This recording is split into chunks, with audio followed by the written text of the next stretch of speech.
10 ways to save your baby sheep from dying. This could also apply in cattle farming, goat farming, and a lot of livestock. Number one is to consult or invite a veterinary officer.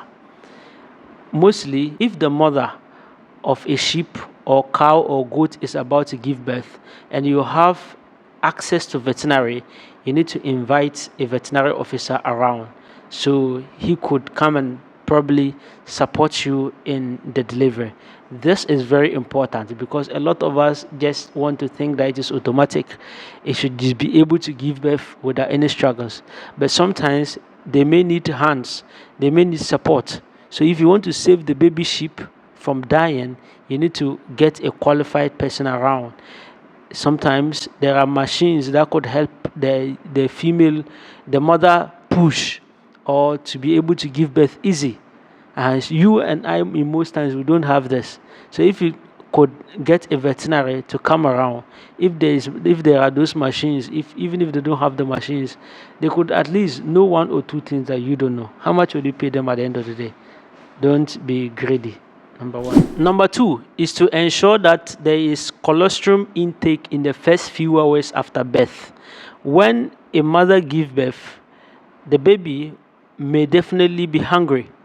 So whether the baby is hungry or the baby is not hungry, you need to find ways and means to ensure that it takes some amount of milk from the mother.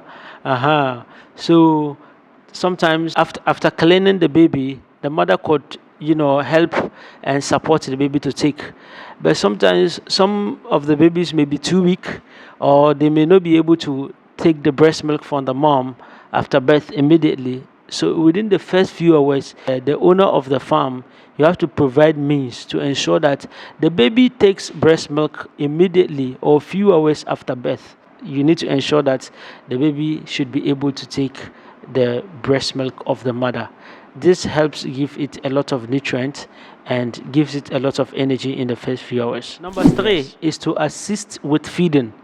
After the few hours of taking the breast milk, if probably the baby does not continue taking the breast milk, you as the owner of the farm have to provide means or support the baby to take the breast milk. And I've made a video that if a baby doesn't take the breast milk of the mother or the mother does not allow it to take the breast milk, you need to provide and assist in doing this.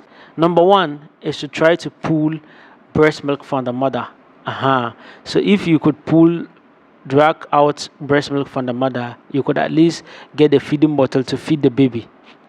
If that doesn't work and probably you try dragging it and you don't get breast milk from the mother, you might have to outsource. That means that you might have to go to this livestock or cattle people to get breast milk to feed the baby sheep or the baby goats or the baby cow. That way it has to be consistent because that now becomes the source of sustenance for the baby. Number four is to provide warmth.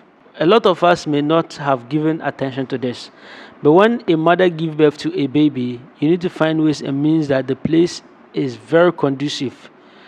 So if it is in a cold weather or they've given birth outside where there might be a lot of cold, you have to do something about it. You don't leave it there, because if the baby is exposed to a lot of cold or cold weather, you understand, it will affect it.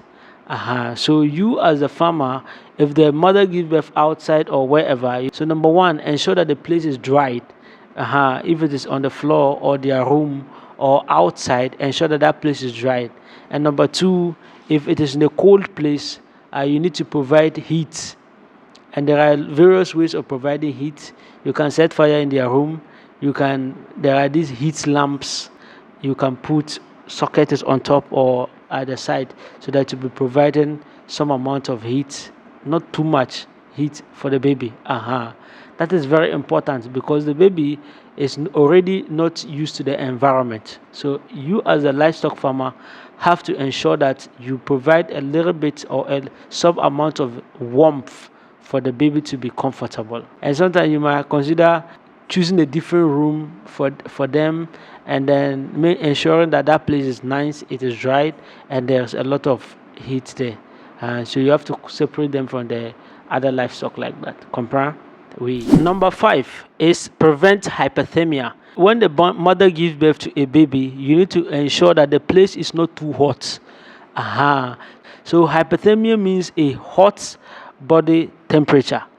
So you don't want your baby sheep or your baby cow or your baby goat to have a very hot body temperature. That may affect it.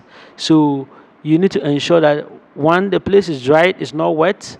2, it is conducive. And 3, there is not too cold or too warm. Comprehend? So you need to ensure that hypothermia does not affect your baby sheep, cow, or goat. Thank you. Number 6 is that you need to monitor signs of illness on the baby or the mother. But here we are talking about the baby. When the mother gives birth to a baby, whether it is cow, goat, or sheep, you need to monitor signs of illness. And the best way to help you monitor signs of illness is by inviting or consulting a veterinary. If there's a veterinary officer around, the person can come and help you study the baby in the first few hours or after a few days of giving birth. You yourself have to take that initiative. If there is no veterinary service or veterinary officer around, you have to study the baby. How is the baby action? Is it very dull? Is it active? Is it getting up? Is it sitting? You understand? So those are the various ways that you can monitor whether it is ill or it's not ill. So as somebody who is into livestock, you need to be very, given a close checkup on the babies. Because those are your profits. So you need to give a close checkup, see whether they are comfortable or they are not comfortable, whether they are okay or they are not okay. Number 7, administer medication. You see, a lot of us don't take this very serious. When the mother gives birth to the baby, we just think that it must be okay, it must be fine. But we have to monitor, we have to check the baby. So after checking and you identify that there's something wrong with the baby is not so active, the baby is not engaging very well with the mother, the baby is not, something is definitely wrong with the baby. If you've come to conclusion that there's something wrong with this baby cow, there's something wrong with this baby goat or baby sheep, as usual, you need to invite a veterinary person to come and check it out. If you can't invite them to your place, you need to at least have their contact, so you can do what? You can consult them and then they will give you a solution. So if they give you a solution and it requires that you should give them medication or you should inject them, then at least you might have some experience or you might have been taught or you have veterinary to do that. So the most important here is that just ensure that the baby sheep or the baby cow or the baby goat gets treatment. They get, medical attention. So that is the most important thing there. Number 8 is to ensure proper hydration. Sometimes when you identify that the baby is not doing well, probably there is too much of water coming from its nose. Probably it is running.